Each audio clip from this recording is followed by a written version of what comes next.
Susar, herkes susar, her yer kural. Yıkın duvarları, uğra, yanıma uğra. Bir yazı tura, bükelim tüm kolları.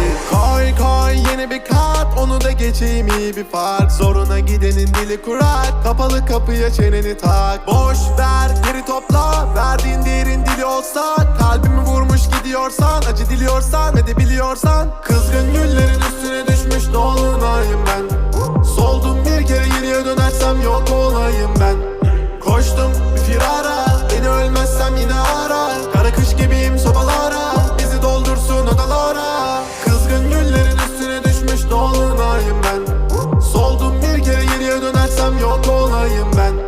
Koştum bir firara, beni ölmezsem yine ara. Kara kış gibiyim sobalara, bizi doldursun odalara.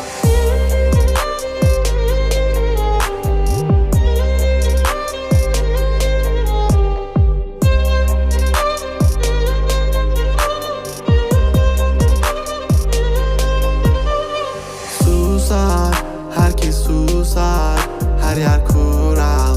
Yıkın duvarları, uğra, yanıma uğra. Bir yazı tura, bükelim tüm kolları. Normale döneceğim, hayatım versin istediğimi.